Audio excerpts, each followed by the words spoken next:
Good evening, everybody. Welcome to the fourth talk of the 224th year of the Royal Philosophical Society of Glasgow. Can everybody hear me? Yeah, those folk at the back, yeah, okay. Yeah, good, okay. My name is Colin Miller, and I've been on council for a few years. Firstly, the usual housekeeping. Toilets, we have toilets. The standard ones are downstairs, and there's also an accessible one just by the porter's box, just round the front. Fire alarms, we're not expecting anything. Fire exits, in true airline style, there are two, go out these two doors there, or out the back, down the stairs, and get outside. Electronic devices, please turn them either off or to silent. There'll be a small interval just after Professor gives his talk and the question and answers, and that's to allow people who have got buses to catch and things like that to get out unimpeded. And finally, the question and answer session. Two things: could you speak into the microphone like this? It works much better, although this one's not on. And could you try and keep your questions brief and to the point? Now to the good bit of the evening, tonight's speaker. It gives me great pleasure to introduce Professor Femi Oyebode. Professor Oyebode was born in Lagos, Nigeria, and he comes from a long line of professors of medicine.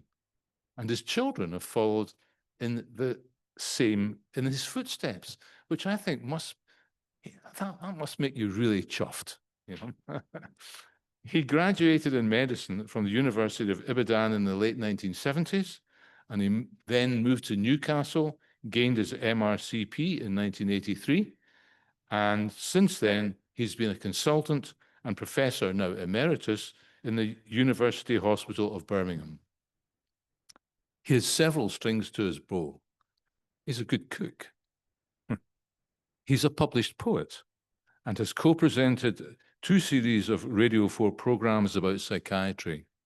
His blog, Mindreadings, has had over 100,000 hits, and he was given legend recognition at the Creativity and Arts Awards.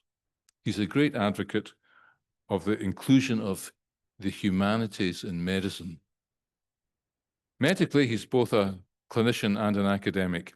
He's been in the editorial board of several journals and has published many books, medical and of poetry.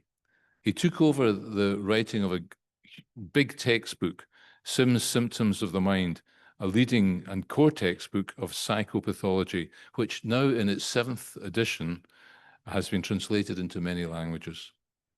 He's a professor, doctor, having gained a PhD in the philosophy of the mind in 1998. He was head of the Department of Psychiatry at Birmingham University, and in 2016 was awarded the Royal College of Psychiatrists Lifetime Achievement Award. His research considers various aspects of neuropsychiatry, including delusional misidentification syndrome, aspects of which I know will inform his talk. Finally, if you ask anyone who knows him, they report yes, and what a delight it is. So, over to you, Fem.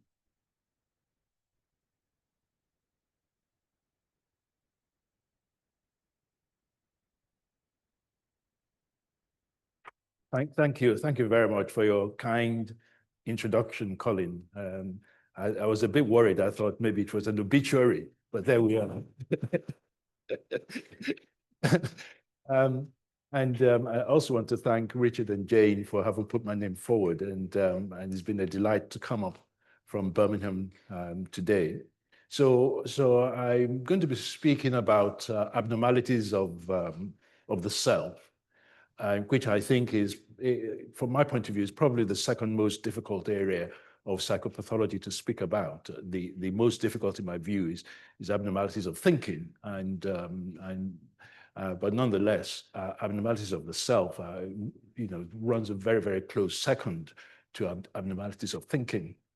And abnormalities of the self, they're so difficult to talk about, and I'll do my best to try over the next 40, 45 minutes just to try and find a way to convince you about aspects of it that might be difficult to accept.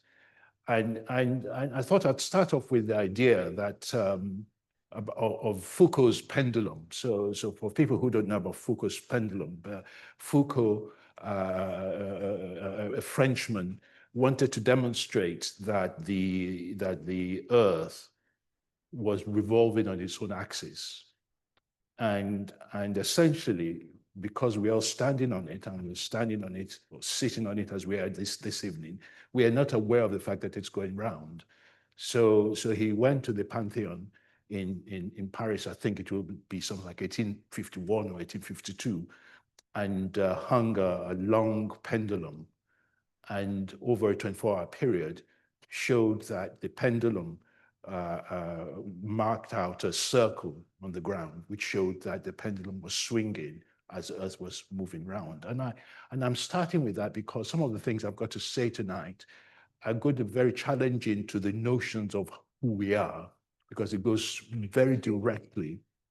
I hear you not. I just wondered if you could use the mic. Yep, I can do that, sir. So it goes directly. You might have to shut this down because you're going to get feedback. So it goes directly to the ideas of how we are, how we engage with our bodies, and also what ourselves are. So that's one of the reasons why it's a very, very difficult area to talk about. So my plan is to say a little bit about how a psychiatrist will look at the self, but I'm going to spend less than 5 minutes on that. And then I've got in mind a number of segments. So I'll say something about a virtual body, and I'll reveal that to you in a minute.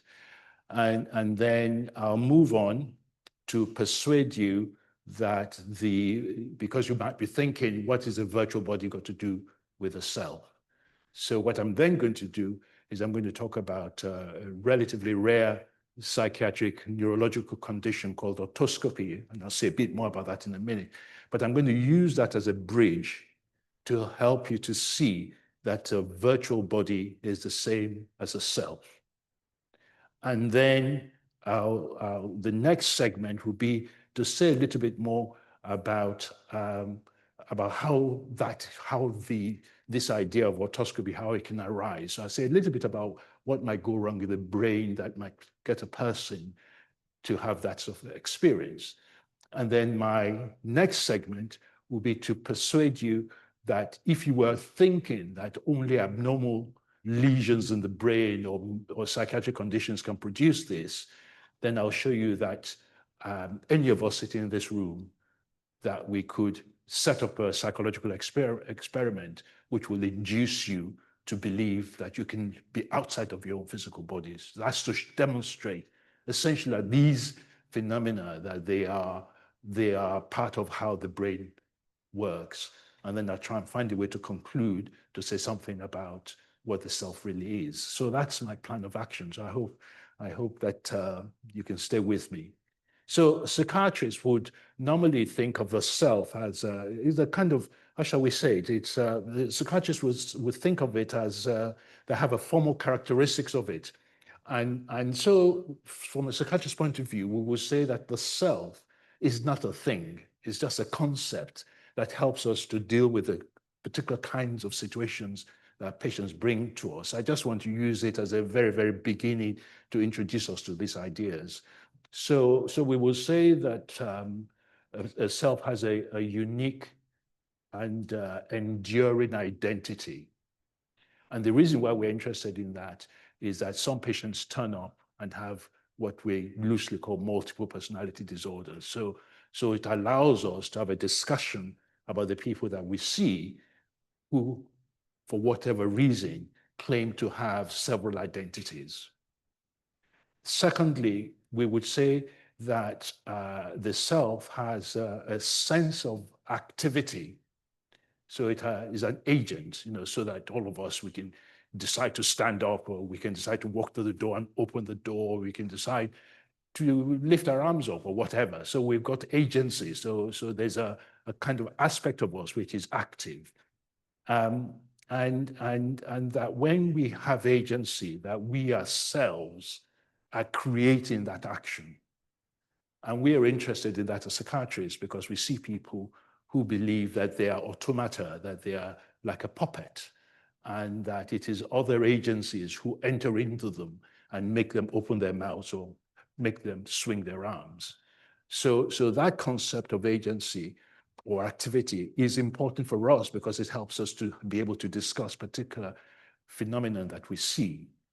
We would also say that that a self has vitality, that it is alive, and that being alive is distinct from having agency, so that it's not because we can raise our arms that we know we're alive. We just know, we have a vital feeling, we just know that we're alive. And that idea of being alive is important from a psychiatrist's point of view because we see people who think they're already dead, which is a curious thing. So if you imagine a woman, patient of mine, Mary, who said to me, I'm already dead and buried. And I said, but Mary, it's not possible because you're speaking to me. And she's not, it's not an as-if experience, all right? So it's not imagination, it's not a metaphor. She's not saying, I feel I'm dead because I can't do this, that, and the other. What she's saying is that experientially, I feel dead.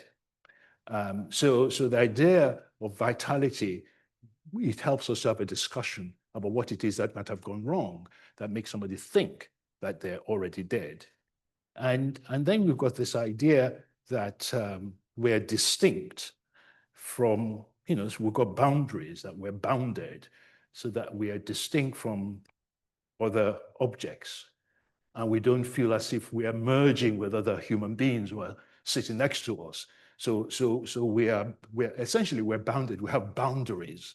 And that's important for us because occasionally people who misuse drugs, so if you were to misuse magic mushrooms, psilocybin, and if you were interested in it, if you were to read Carlos Castaneda, for example, and when he smoked magic mushrooms, he felt as if his body had disappeared, and he sometimes merged. So he put his arm around a stick, and his hand went through it. So you, in those sort of drug-induced experiences, people can feel as if they've shed the boundaries of their bodies. They can merge with others, or they can merge with a stone, or can merge with the seat, the chair that they're sitting on. So we're using that as a way of trying to get a sense. And then we've got the final one, is this idea that, that we are integrated and that we are, I could use a kind of David Hume language, that we're simple in the kind of the French way of thinking of simplicity as meaning one. So you've got this idea that we are unique and singular individuals. And that's important because of what I'm going to be talking about tonight, because some patients turn up to say that they can see another replica of themselves standing next to them or standing in front of them. So they're no longer singular, they're no longer unique. They actually have, if you wish, a doppelganger. So that's just to start to open the ground so that we can have a discussion about what the self really entails, and what are the characteristic features of it, what are the formal characteristics of it. And as I've said, these are just a way of being able to speak, to have a discussion about the nature of the self. So what I want to now do is to say a little bit about a virtual body. And the examples, the starting point is very straightforward, very simple. Most people in the room would know that phantom limbs exist, by which we mean you have an individual who, for whatever reasons, had to have an amputation. And yet they've had an amputation, and even though they can see, so they visually can see that they've had a below knee amputation of their right leg, they can still move their right feet or right foot. They can move their toes, and they can feel an itch on their toe. Even though they can't see it, they're not imagining it, they're experiencing it. So that's well known, well established. There's no dispute at all about it. And what I'm using that idea of a phantom limb to do is to help all of us in this room to realize that there is a hidden virtual self which is coexisting with this material body of ours, and that abstract virtual self becomes explicit in the rare situation where you've had an amputation. So I hope you've give me a nod if you're taking the point that the amputation, what it does is that it reveals the presence of a virtual body, which is felt and experienced when you've had an amputation, which is surprising that you would find that that is the case. So that does tell us a little bit about a virtual body. And then I want to complicate it a little bit by saying that children who have absent arms, who are born congenital absence of arms, not all of them, but some of them can feel the arms. So they too can have a virtual arm in the absence of a material arm. So what that's telling us is that these virtual bodies are present even when you don't have a physical manifestation of them. In other words, that the virtual body, in the case of those children, is waiting to be tapped into by the expressed use of those arms by those children. Obviously, they don't have arms, but the reports are extraordinarily interesting because some of these kids, they learn how to count with their virtual arms. All right, so I hope what I've done there, because I'm doing it in steps, what I hope I've done is to show you that it's not just that you're a grown-up and you've got a limb and we've done an amputation and then we've revealed that you've got a virtual leg, but that even the children who've never had arms, some of them already have virtual bodies waiting to be instantiated by a physical body which they can then use. So that's just to persuade you that this exists. And then I want to talk about a man called Ian Waterman. And you can Google him later tonight if you wish to. And Ian Waterman had a viral infection which affected his spinal cord at the level of about C5, by which I mean the cervical vertebrae number 5. And he woke up to find that he no longer experiences body at all. All right, so he's the reverse of an amputation of a phantom limb. All right, so what we've got is he can visually see that his arms are there, but when he does that, he doesn't feel anything at all. All right, so he's the reverse of the amputation of the phantom limbs, and he's a wonderful example. And if I can, because every so often I have to go back onto my little crib sheet in order to be able to read you some things, if I can find it, that is. So this is Ian Waterman speaking.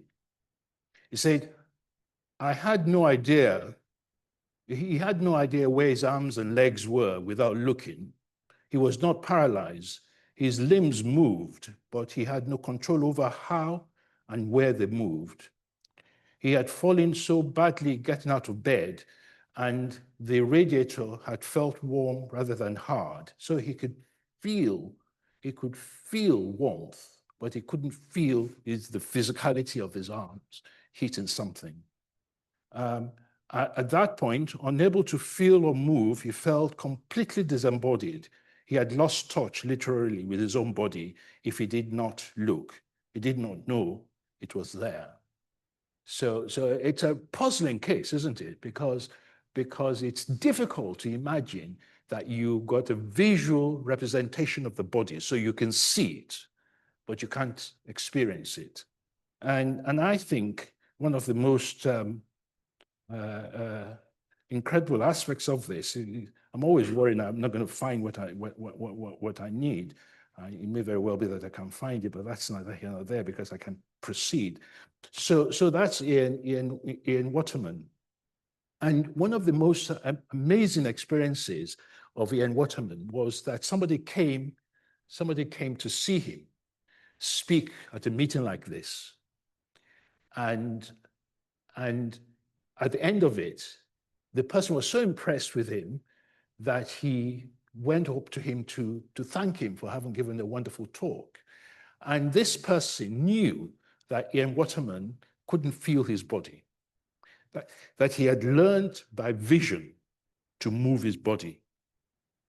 So because you can't feel it, you can't tell how firmly you're holding someone's arm. That when you pat somebody on the back to say, thank you, that was very good of you, you can't feel the fact that you're tapping them on the back. So all you're doing is you're using vision to do gesture. So this guy went up to say to Ian Waterman how wonderful his talk was. And to his great surprise, Ian Waterman patted him on the back to thank him. And he felt so moved by it because he was aware of the fact that Ian Waterman could not feel his shoulder. All right, so all of it is done by vision.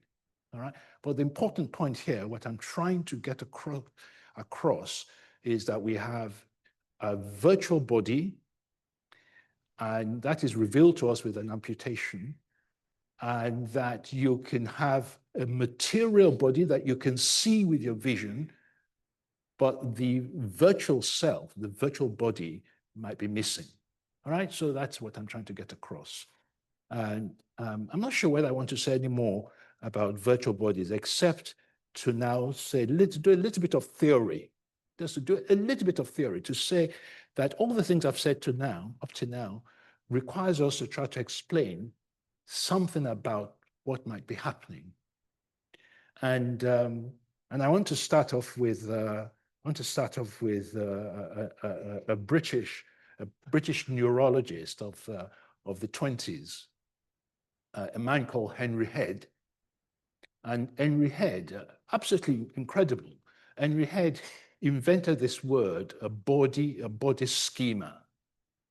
And Henry Head's idea was that in order to know when you've moved any part of your body, you have to have a body schema that your brain is comparing the moved parts to. I mean, that's a pretty clever thing to have worked out. I hope you're as mystified as I am. Like, he's sitting in his chair at home and he's thinking to himself, how do I know I've moved my arms? How do I know where my shoulders are? How do I know that I've moved my fingers? And he concluded that the brain had to have a representation of the body that it judged movement against. And he called that the body schema. And it's a wonderful idea. And he had this notion that he called it, I think he called it a postural self. So his idea of a body schema, he gave it another name, he called it a postural self, by which he meant that somehow there's a representation of the physical postures that we take, and that representation of the physical structure or postures that we take is what gives us an understanding of the different aspects of our bodies in relation to itself. All right, so that's him. And then we have Paul Schilder, who was a German neurologist and psychiatrist, and also kind of firm believer in Freud. And he moved, because of persecution of Jewish people, he moved to America just before the breakout of the war, of the Second World War, and he has had an idea which is he borrowed a lot from Henry Head, but he had this idea that that Henry Head was correct, but that there is more to us than the body schema. So he thought that he invented the term the body image, and often people conflate both. They think that the body schema and the body image are the same things, but obviously they're not. And Paul Schilder's idea was that culture and society has a lot to do with the body image, and that is what is added onto the body schema. So he talked about the idea that there are social expectations of beauty that and that has an influence on whether or not how you relate to your body, and that's so your body isn't just a schema, but that there are these cultural aspects which infuse the schema to give you a sense of your body and your pride in your body, and also the culture that you live in, the distances, the natural distances people have about how close they should stand to another person and so on, and that body image, the culture that you're born into affects your body image and affects how you relate to other people in terms of the distances and how close you might stand to them and so on. So that's Paul Schilder. And the final person I want to talk about is Melzack. And Melzack, he invented a word, he called it the neuromatrix. And so you might think that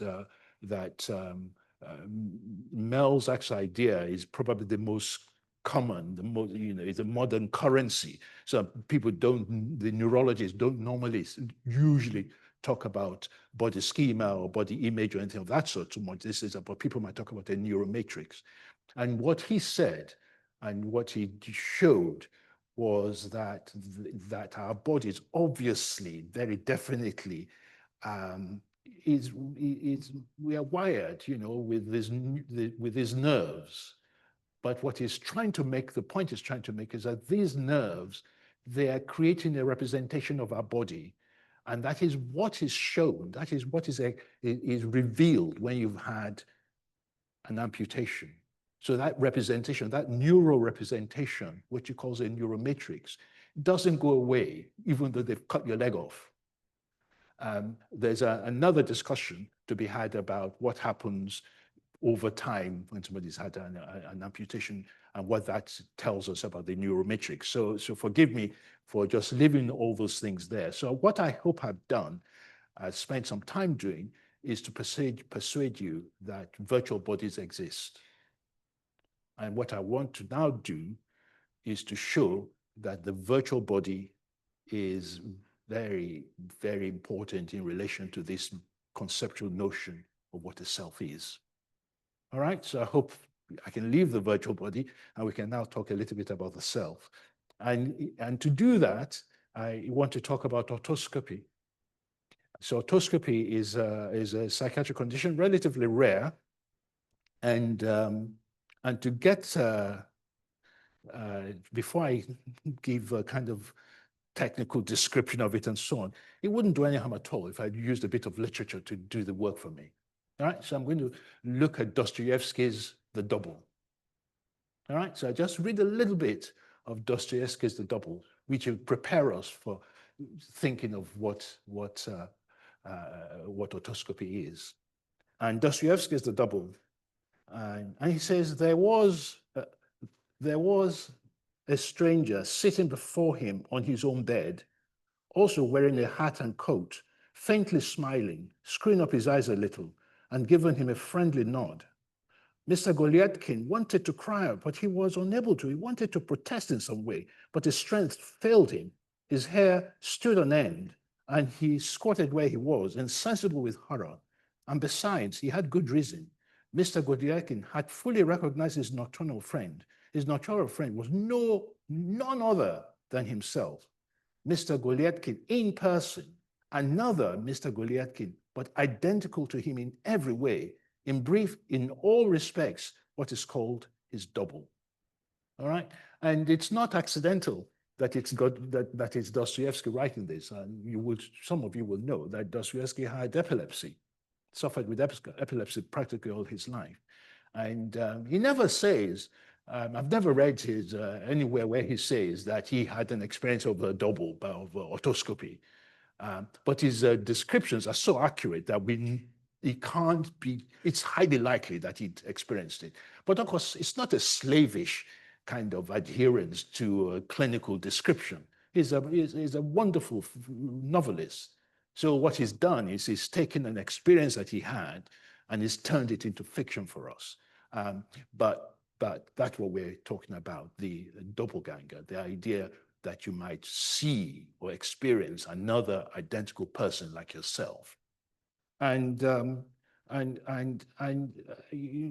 you know, Guy or Guy Maupassant, he has a lovely kind of novella, which is called The Horla, Horla, The Horla. And I just read you a little bit of it, because again, Maupassant had tertiary syphilis. He had, and he wrote in his letters to his friends that he'd experienced his double. All right, but of course, again, he's a wonderful writer, so he's not slavishly describing in a boring way what it's like. He turned it into fiction, but the experience is, the novel or the novella is based on real experience. And he says, so there I was, pretending to this presence, which I knew was spying on me, that I was reading. All of a sudden, I felt it reading over my shoulder, brushing against my ear. Leaping to my feet, I turned round so quickly that I nearly fell over. Believe it or not, though the room was bright as day, there was no sign of me in the mirror. It was empty, clear and full of light, but my reflection was not in it, despite the fact that I was standing directly in front of it. I looked at the large glass, clear now from top to bottom. I looked at it in terror. I dared not take a step forward, knowing that this being was in between. I knew that although it would slip away from me again, its own invisible body had absorbed my own reflection. I was so frightened. Then suddenly I saw myself begin to appear from the misty depths of the mirror, rising as if from a body of water. The following day I came here and asked to be admitted. So he thought he was mad and he went to see the doctors. And that's where the story is, that he's presented to a clinic. So I'll say a little bit now about otoscopy. So it depends who you're reading. There are probably 4 or 5 different forms of it. And I just take us through them. So the most, I don't know whether it's the most prevalent, but the easiest to imagine is called otoscopic hallucination. And it's fairly straightforward. The person who is suffering sees another like him, but it's got to be a mirror image. So he sees his double in front of him, but as a mirror image. And the double is in natural colors, it's absolutely clear, but it doesn't speak, and usually it doesn't mimic the person who is observing it. And generally speaking, they're very, very fleeting experiences. And it's not unusual at all that it will occur in the context of epilepsy, but it can occur in the context of a psychiatric condition like schizophrenia or something of that sort. And then we've got another form of it, which is called, I have no idea why it's called this, but it's called otoscopy or otoscopy proper. And some people think that we should just merge them, but I don't agree because I think the characteristics are different. So in otoscopy proper, generally speaking, the double is standing by the person. It's not opposite them. So it's not a mirror image. It's not unusual at all that the double is gray. It can be a little bit shadowy. It's not unusual at all that it might be a slightly different size. It's not unusual that it might move and do all sorts of interesting things of that sort. But it's also quite common that the person who is suffering it might feel estranged from their own bodies. So technically speaking, we would say that they are got depersonalization. all right? But the long and short of it, the most important aspect of it to remember is that the double is standing by their side. It's not a mirror image. That's the main thing to remember. Occasionally, the most peculiar thing occurs, which is why we're trying to link the idea of a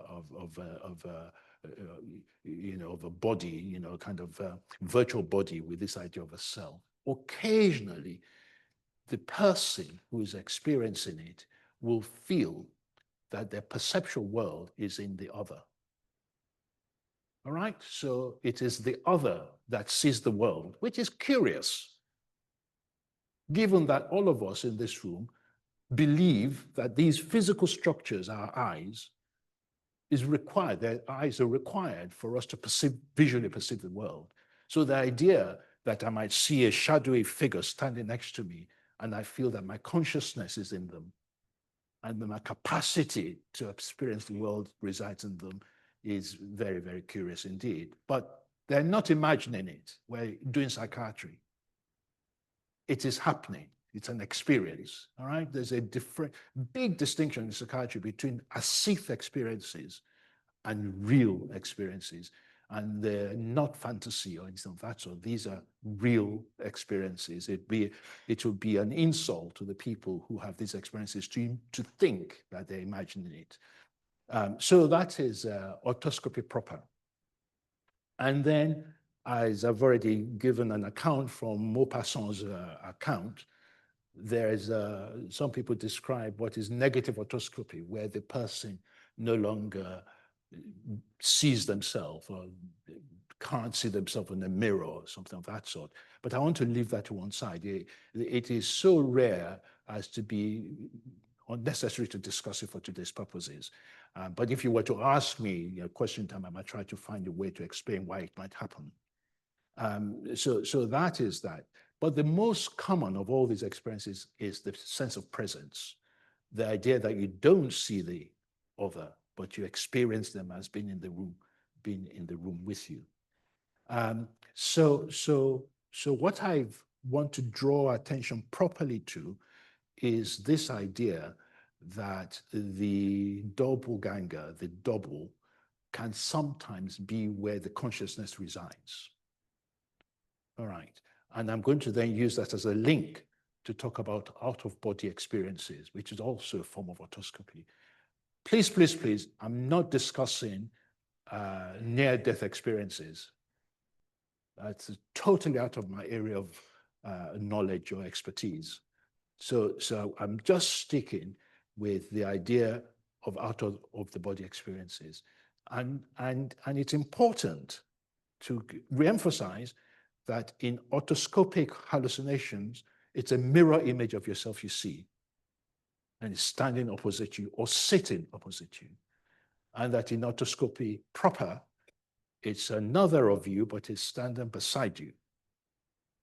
And in out-of-body experiences, it is almost always the case, it's invariably the case that the doppelganger, the double, is above you. All right? And you yourself have to be lying prone on a bed or something, or a couch. All right? So of course, all of this, I'm emphasizing them because the postures seem to matter, because they wouldn't be interesting if the postures weren't a commonality that allows us to have a formal description of them in the way I've just given them. So what you have in out-of-body experiences is that you've got somebody who's lying prone, and you've got them with a replica of them who is above them usually, and also very, very common that the perception of the world, the consciousness is in the other. All right, so it's the other that's floating, that's able to see and inspect the person who is lying prone. All right, that's just what happens. That's just empirically true, that that's what happens. So we've got all these descriptions, and Olaf Blanker and his group, German neuroscientists, do a lot of work to try to help us to understand what this is all about. So Olaf Blanker would say that, that he can show that a lot of the people who have otoscopy, that there's something, not necessarily a tumor, but there's not necessarily a material lesion, but there's some disruption in a particular bit of the brain, which is called the temporoparietal junction. And the temporoparietal junction is exactly what it says it is somewhere in between the temporal lobes and the parietal lobes, the junction between them. And we know that that bit of the brain, one of the things it does is that it tells us where we are in space, and it also tells us the relative positions of our bodily parts to itself, and so on. And it also tells us something about the distinction between self and other. Right? So it's a confirmation that that the abnormalities or the disorders or the disturbances are in a bit of the brain that help us to understand that that's where they would be if we were to be predicting where they ought to be. And the other thing that Blanca does, which I think is just incredible, because you've got this idea that we've got these people who can see the world from elsewhere. All right, so the idea that you're floating and that you're seeing the world and that the consciousness is in the other, which obviously ought not to be. And Blanca just raises a very simple question. I don't think it answers all the problems that we are going to be wanting to discuss. But one of the things that he does, which is marvelous, is that he says that any of us sitting in this room now, if I was to ask you to envision your kitchen, you could do so, but you're not there.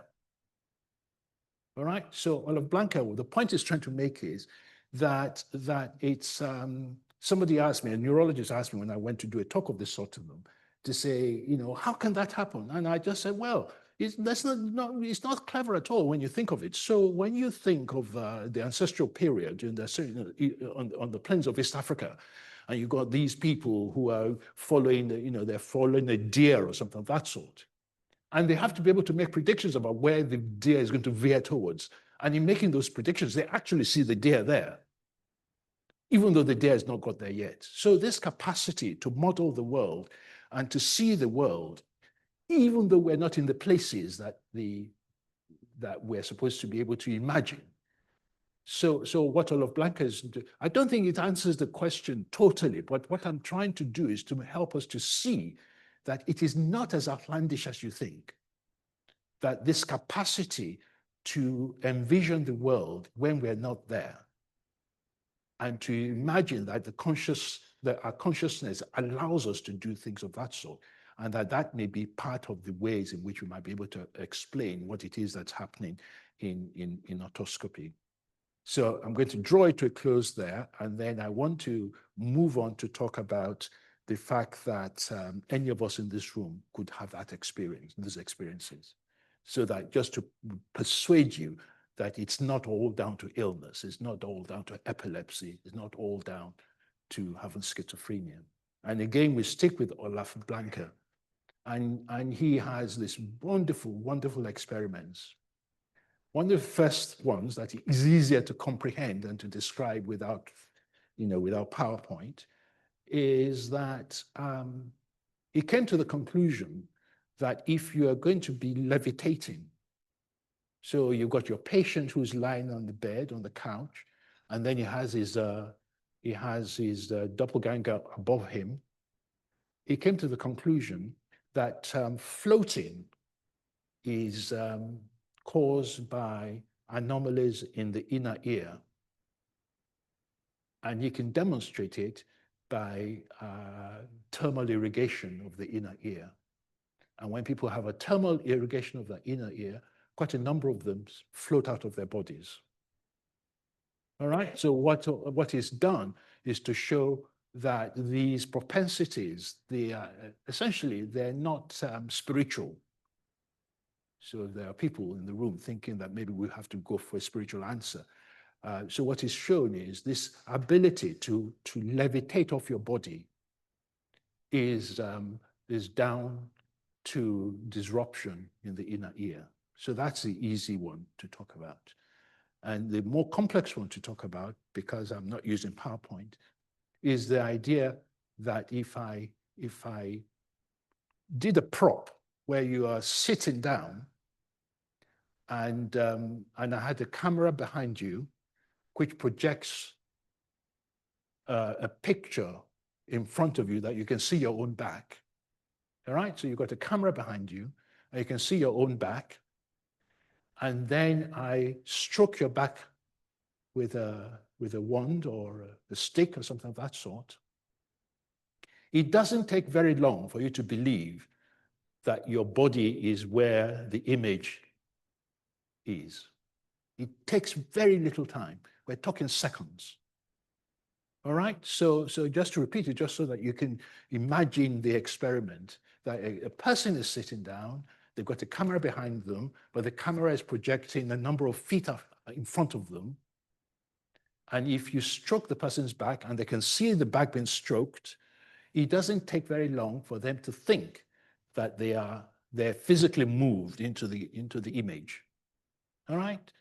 So what it's doing there is helping us to see that the propensity to have otoscopic experiences is latent in all of us. And he shows that one of the things it does is shows that the stroking of the back has to be absolutely in sync with the image that you're looking at. If it wasn't in sync, then your body doesn't move. All right, so it's just a trick. There's nothing else about it. It's just a psychological trick to help you to see that what you believe to be true, which is that you're always in this physical body, that is not necessarily true. And then he also shows beautifully, just to convince the people who have doubt about it, that if there's an attack on the image, so let's say somebody took a knife and tried to attack the image, not the person, the blood pressure and the pulse rate of the material body changes. All right, so it is not, they're not imagining it, they are experiencing their body as being in front of them a few feet away. All right, so that's just a link to help us to see that I started off by talking about amputations and went on to talk about otoscopy. And what I've now done is to show that these ideas, they are latent in all of us. And these possibilities are latent in all of us. And then I want to finish by doing a little bit of hard work, and I'm not sure how well it will go. So what I've done a little is to show that I think I've shown that postural selves exist. I hope I've shown that. So I did a little bit of sleight of hand, but I used the idea of Henry Head to show that the postural self exists. So you just have to take that, I hope. And I've shown you that with Ian Waterman, that visual selves exist. All right, so with Ian Waterman, he couldn't feel his body, but he could see it. All right, and he could move his arms because he learned how to use his vision to do it.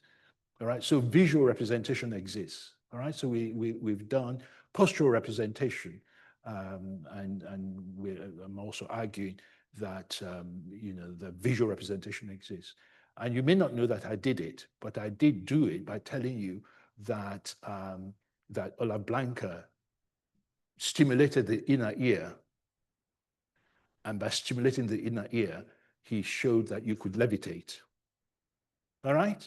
So what we're doing there is we're saying that the inner ear has a representation of the body which can be disrupted.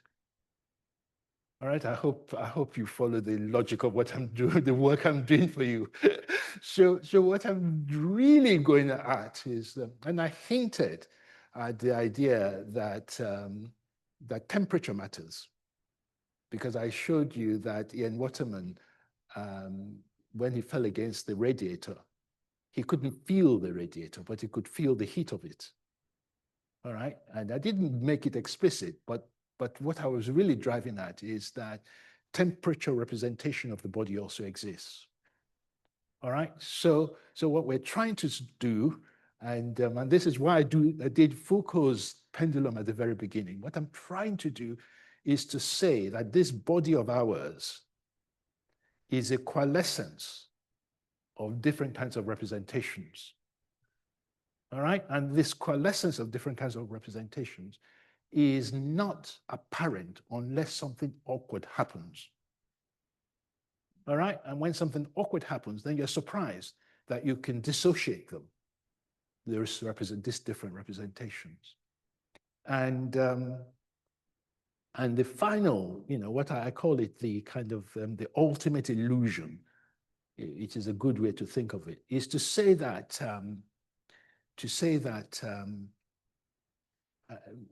the body, this body of ours, it's the only object that is also alive for us.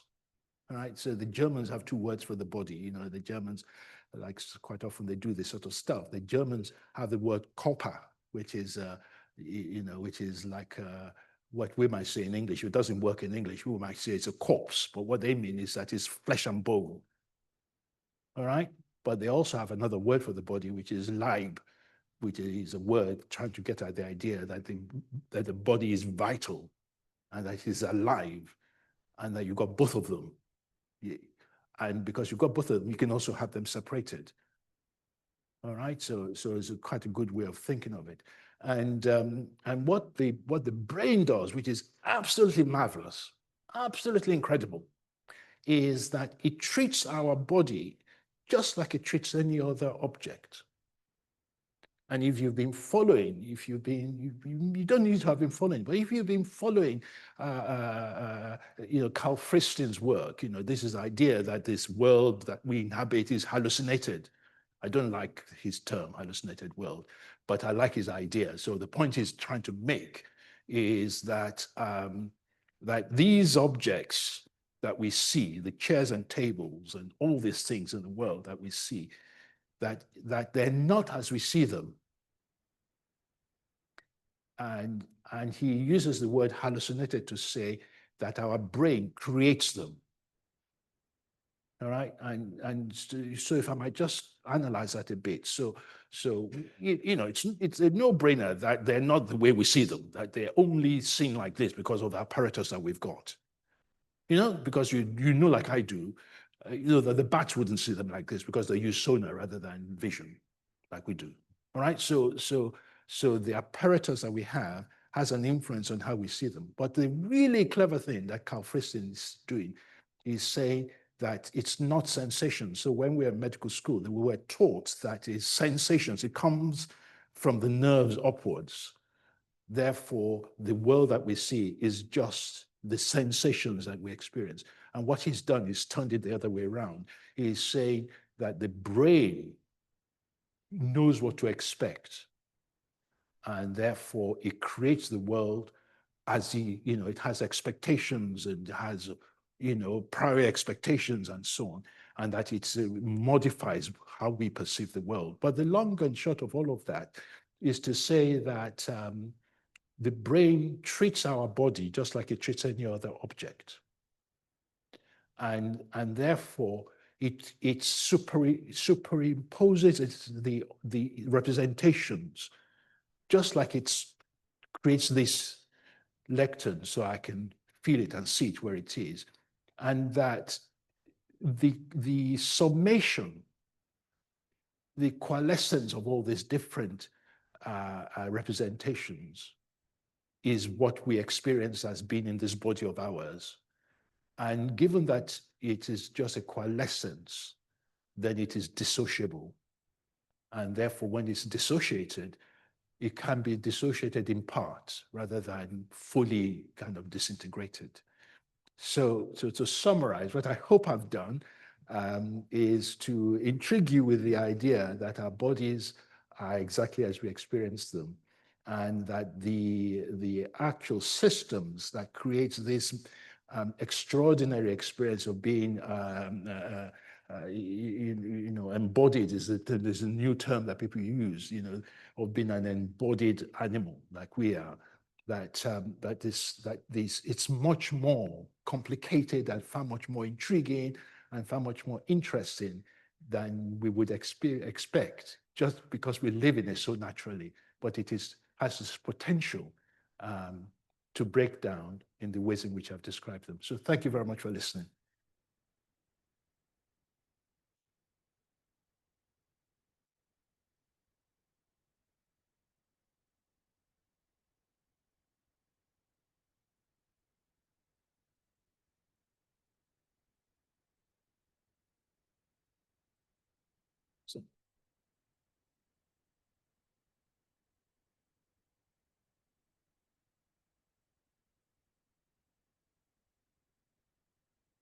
Thank you. Thank you. Thank you. There's altered body image and eating disorders. Is that related to what you're talking about? It may be. People who think that They're fat when they're not. Yes, yes. So that must be the most prevalent example of it. Of the stop body image. Yes, yes, yes, yes, yes, yes. It would be quite a trick if you could intervene on that. I know. Yes. So is this ready to go? He'll turn it on. I'll turn it on. Okay, That's the plan. I'm ready for you, Al.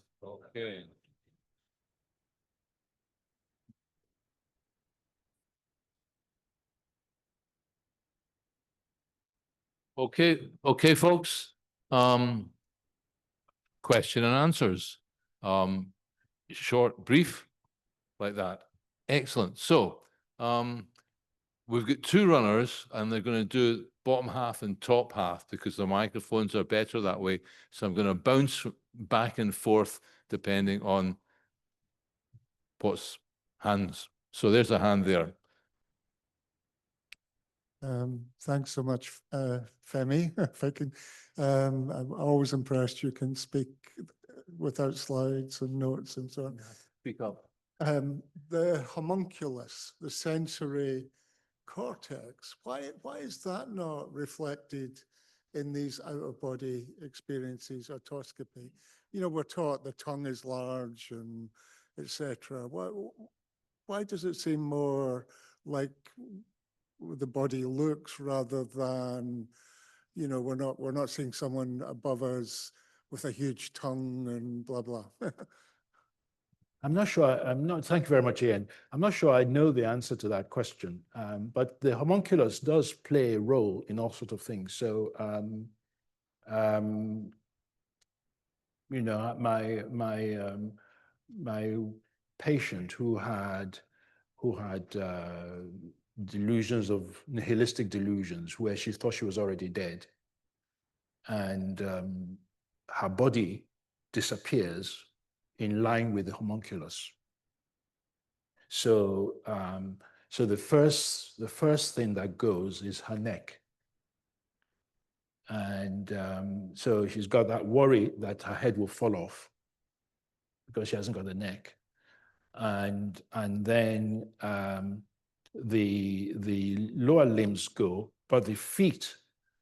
So it's as if all she's got is you got her feet, but she hasn't got any legs at all.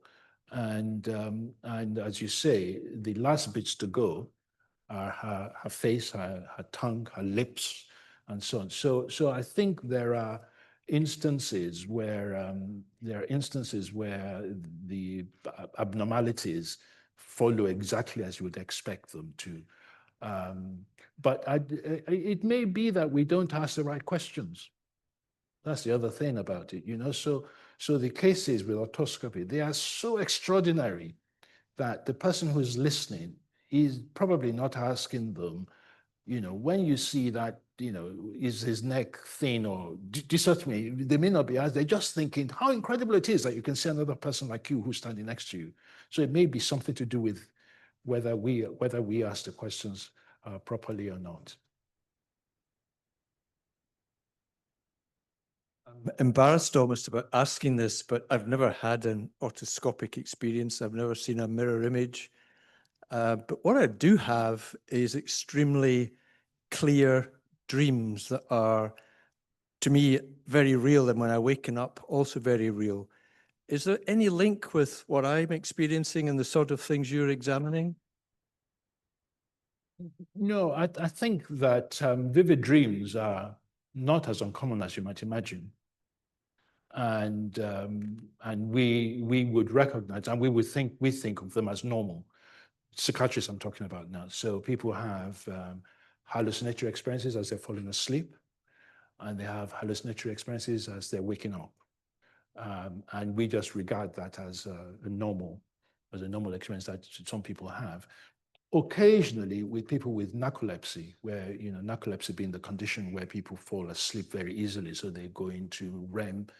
Most people would be asleep for a long period before they go into REM sleep, before they start to have dreams.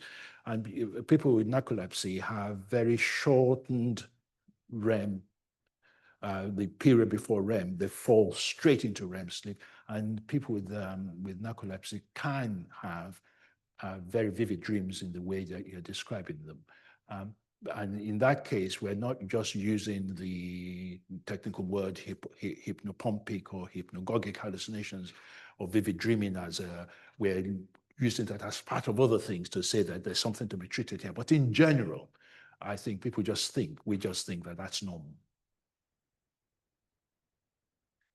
But maybe take somebody from the back. Someone? No, okay, right. There we are, over there. Lady in the pink shawl.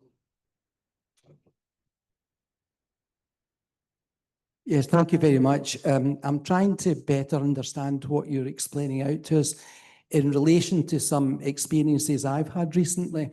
I recently had both knees replaced, and this involved an epidural.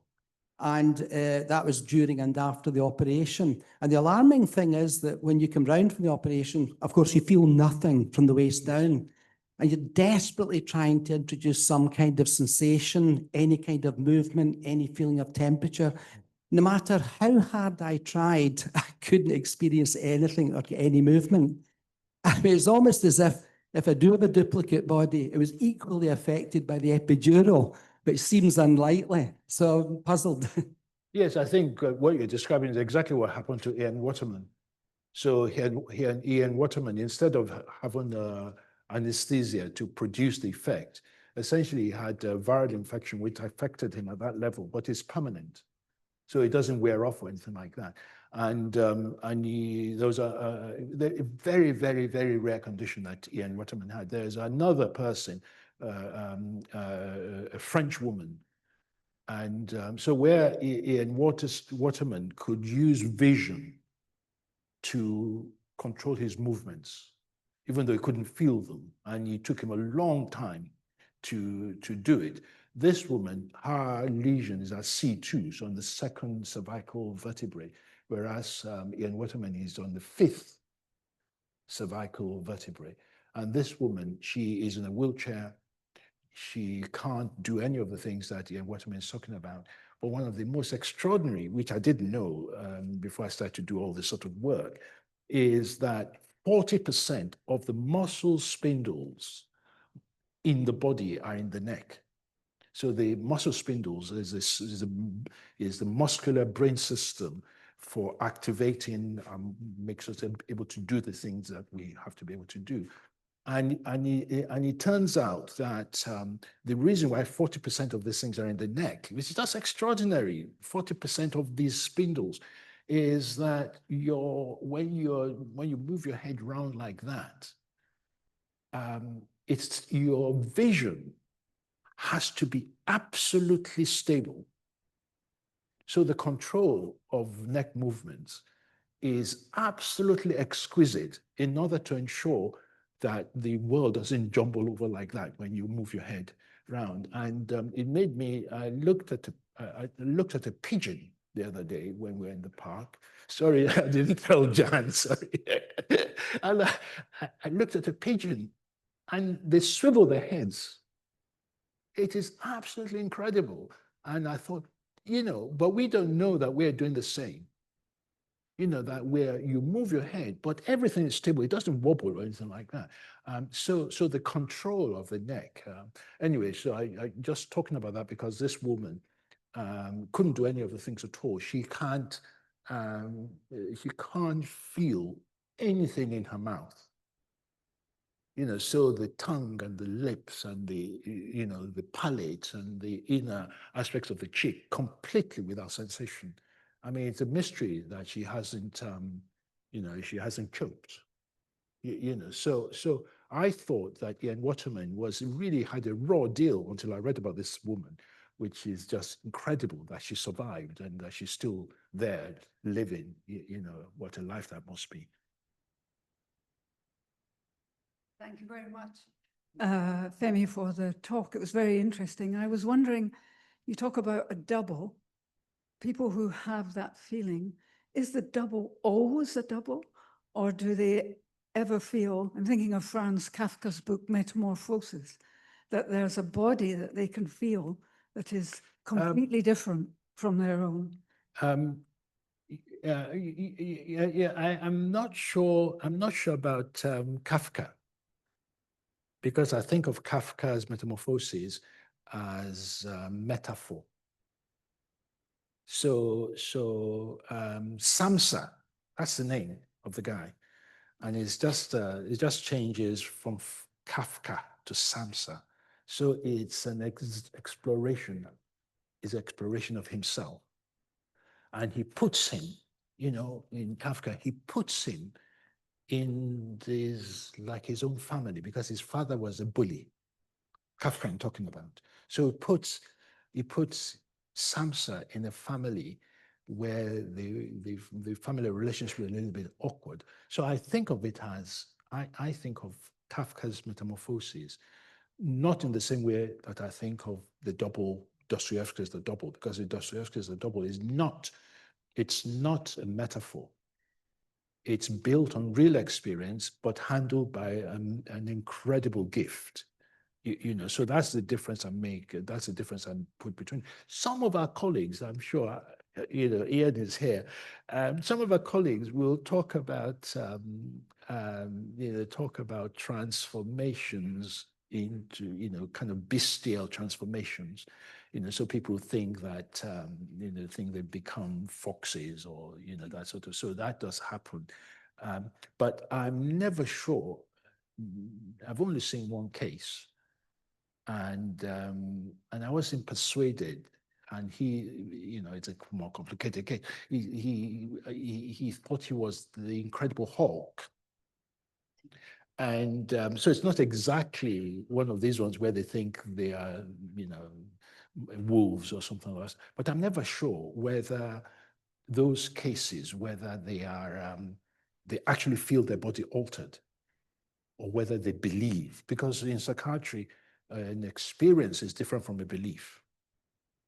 So that if it's an experience, we expect that their bodies will alter. The experience of their body will alter and be like as if they were wolves. Whereas if they just have a belief, then we will think of it like a belief, like a delusion. So they're slightly, but the long and short of it is, I think Kafka is doing metaphor. Yes. But is the person always experiencing a double, or do they sometimes have a other body that doesn't match? So the sense of presence, they don't see anybody, they don't see another body, so they just have a sense that there's another person there. And if you read the Dostoevsky's The Double, it starts off with that. There's a sense of presence. But the question you're asking is whether, if I understand it correctly, whether the other is not them. That's a question? Is that what you're asking? Whether the other is another body, but is not a duplicate of them? I haven't seen a case like that. So, but that doesn't mean it doesn't occur. It just means that we haven't seen one.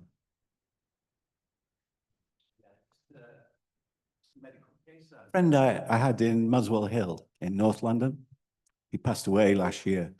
But I used to sit with him in his living room, and he was a musician background.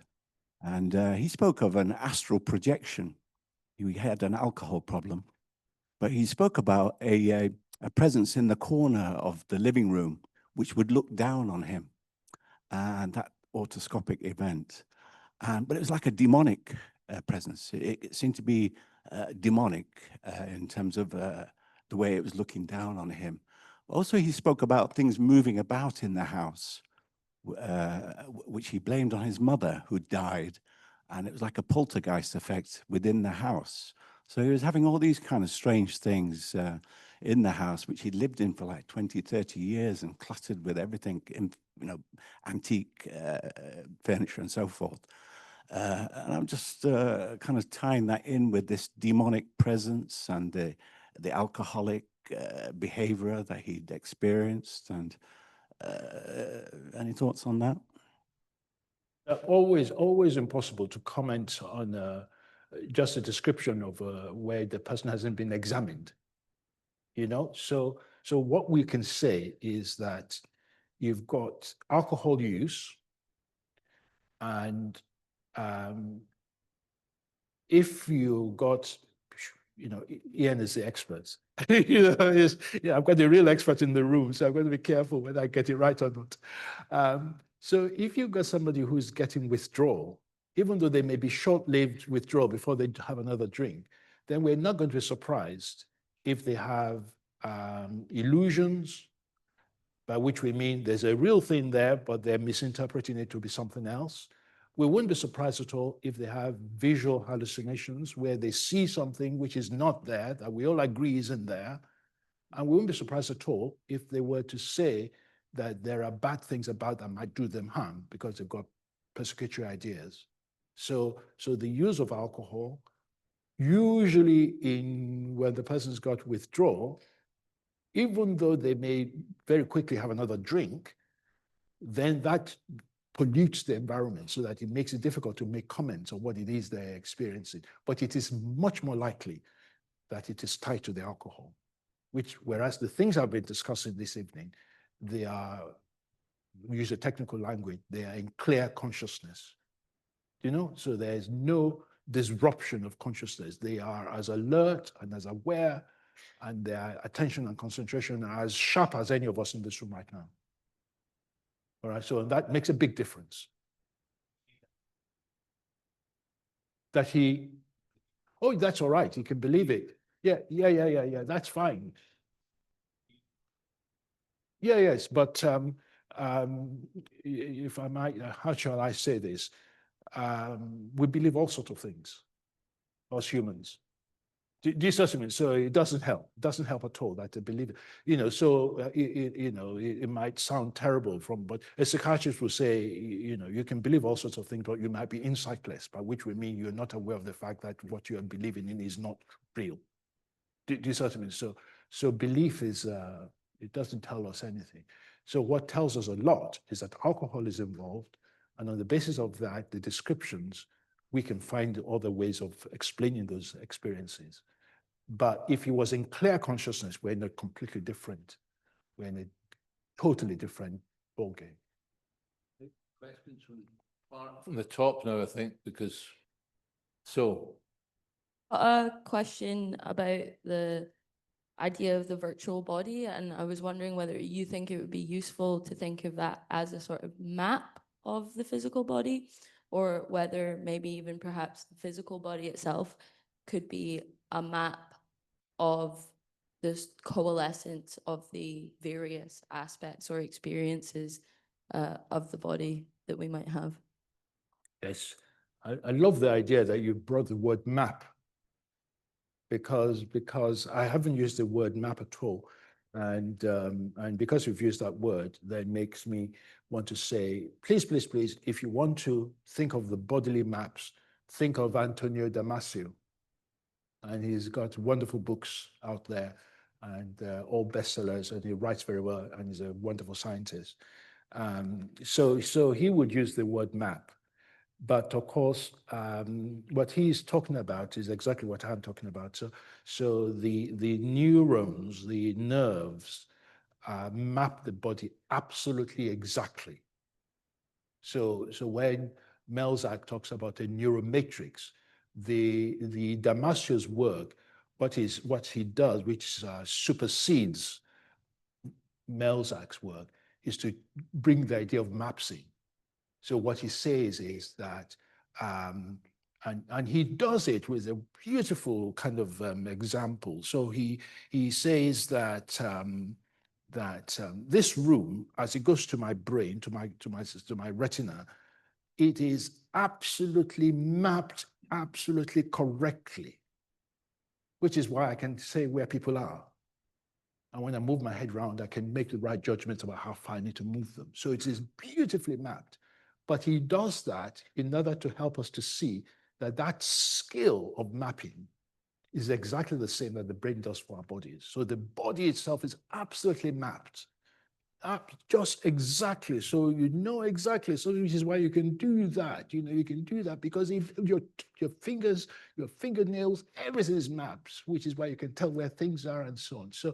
So I don't think we want to say that.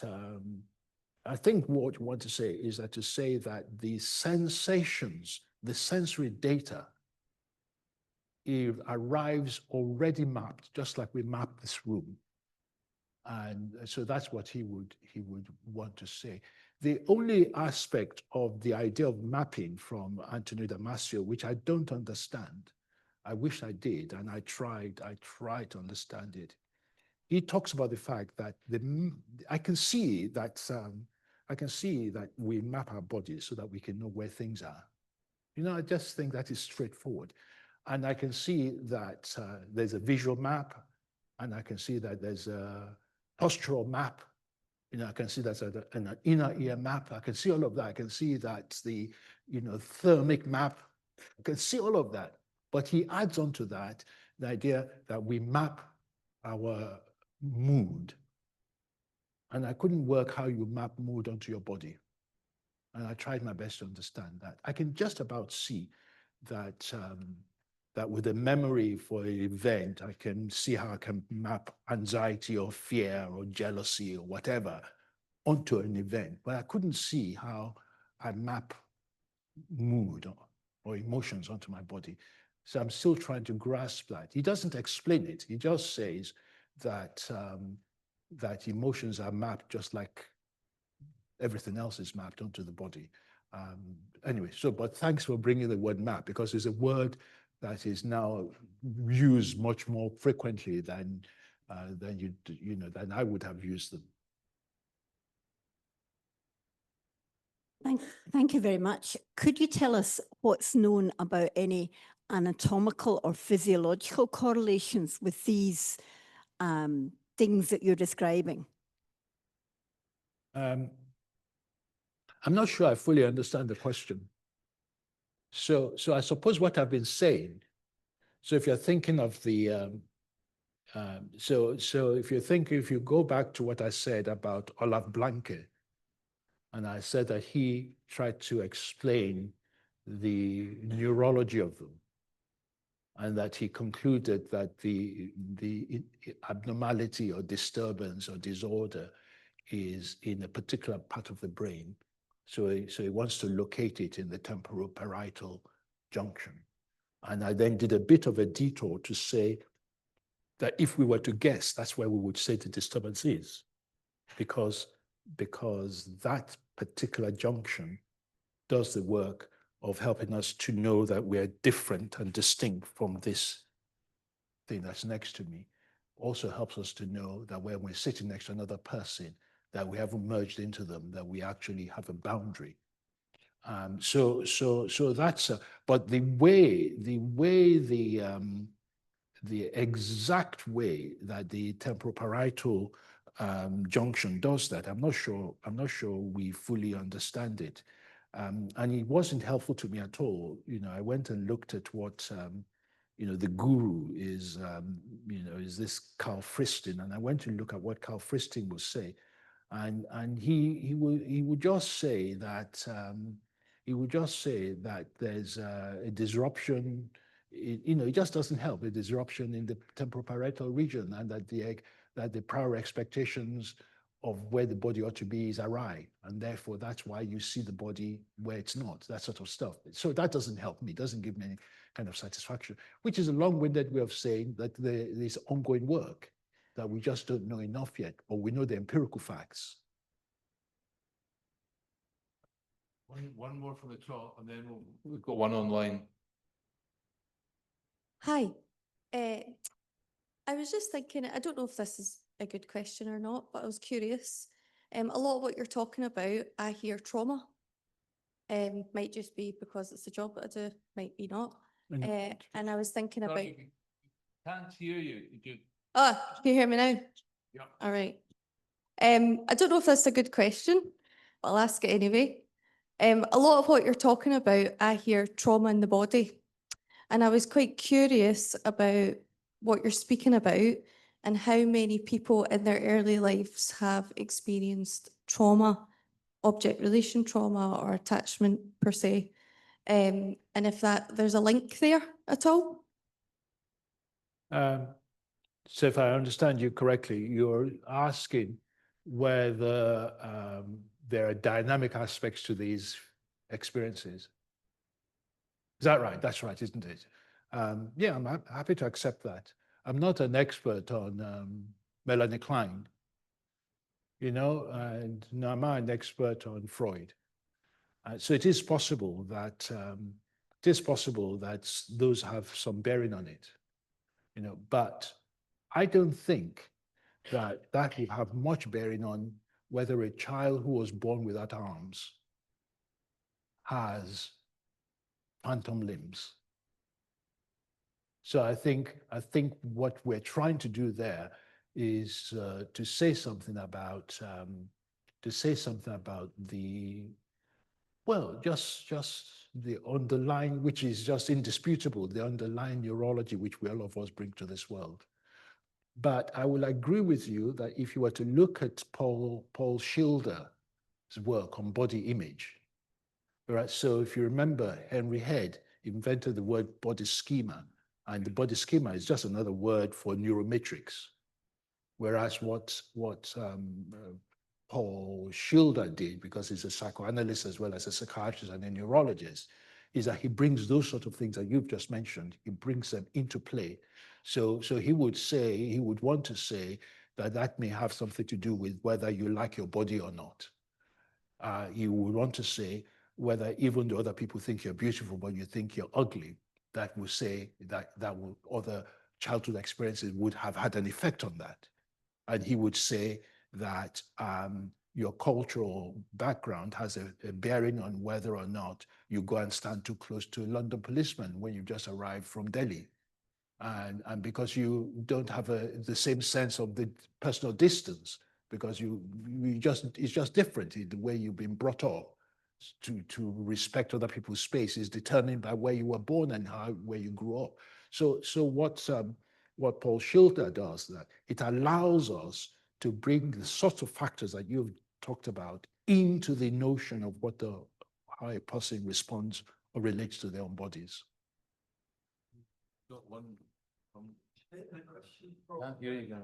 A question from Kelly online, and she's asking, if we have a virtual body and if it allows people who have had amputation to be able to feel and map it essentially, why did the opposite happen to Ian Waterman? Why couldn't his virtual body allow him to understand where his body was?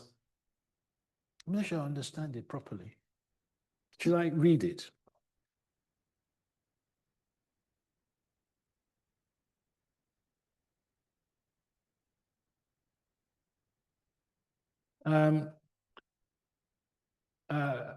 Yes, I do see that that the Ian Waterman case can be a little bit paradoxical.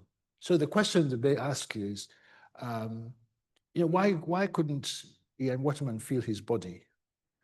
And it's a little bit strange. But the thing is, the thing that was missing is the virtual body in Ian Waterman. I hope you see the point. So Ian Waterman had a material body like that, but But the thing that's exposed when you have an amputation, the virtual body, that's what's missing. All right, so he can't, when you have an amputation, you can wiggle your toe even though you can't see it. You can have pain in your toe even though you can't see the toe. And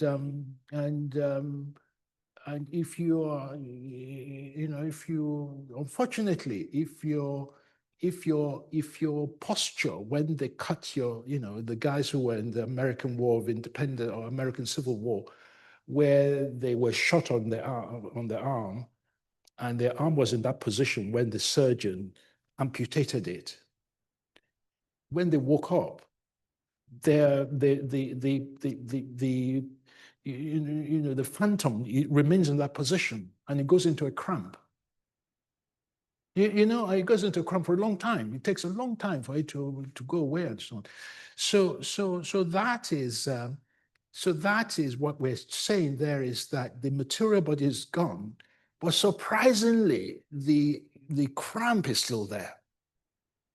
The arm is still in an awkward position. We don't know how to treat it, it's not being successfully treated. So that's another issue. But what you've then got to think about when you've got Ian Waterman is that his physical body is there. All right, but the Germanic Leib is missing. All right, so it's the virtual body that's gone, of course, which is instantiated in the neuromatrix. So when he had the viral infection, which cut his sensations up at that level, he lost all that completely, lost the thing that's inside that we're sitting on, the thing that our bodies is sitting on. So he's a paradox because he's the opposite of your phantom limb. So you have to think of it very carefully. You have to, pinch yourself to try to work out what it is that's missing in him. So he can see the body, but he can't feel it, can't experience it. Whereas the opposite is you can't see the leg, but you can move it, which is absolutely crazy that you haven't got any leg there, but you can move it. It's not just that you can move it. I mean, phantom limbs are amazing, absolutely amazing. When you're walking, you have associated movements, what we all do. When you've got a phantom, the other arm moves in line like that. Yeah, I mean, it's crazy stuff when you think of it properly. So it is so commonplace that people just say, oh, it's a phantom limb. They don't think deeply about the implications of a phantom limb for how the brain works. It is an extraordinary thing that that your arms still swing even though there's no arm there. And it's extraordinary that you can have a cramp and that it maintains that position. And then Ramachandran's work, which is, it's outside of my subject today, but Ramachandran's work is incredible. So Ramachandran showed that you can trick the phantom. All right, so you've got a phantom there. So there's no arm there. And Ramachandran puts a mirror and takes a normal arm and superimposes the normal arm onto the phantom. And then by vision, you can then open it up. And the cramp disappears. It's incredible. And that's empirical. He didn't predict that on the basis of knowledge. That's just empirical. He could do it. He could show that it worked. And it did, and it does work. And the physiotherapists are using that all over the world.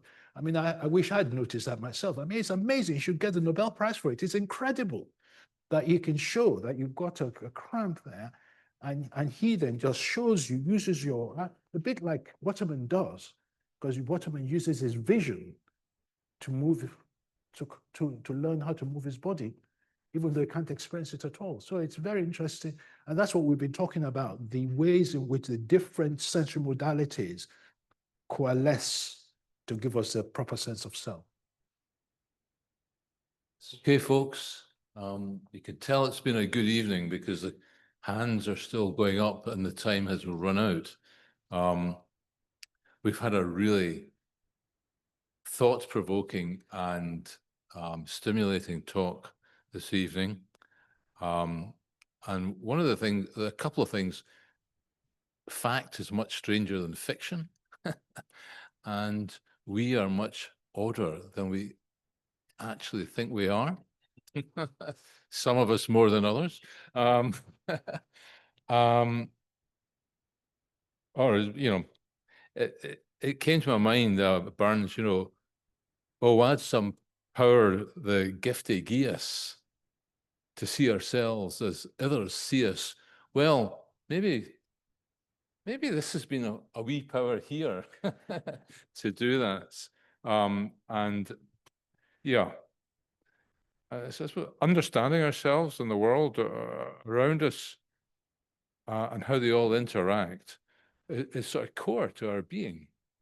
And it's complex and at some level, perhaps not fully understandable, but when you have a model of perhaps how it works in parts, that takes us forward. And that's the sort of thing I think the society has always done. It's trying to explain the world. So I think we've had a tremendous talk this evening. I'd like to thank Femi very much and present him as is traditional with the society paperweight as a memory.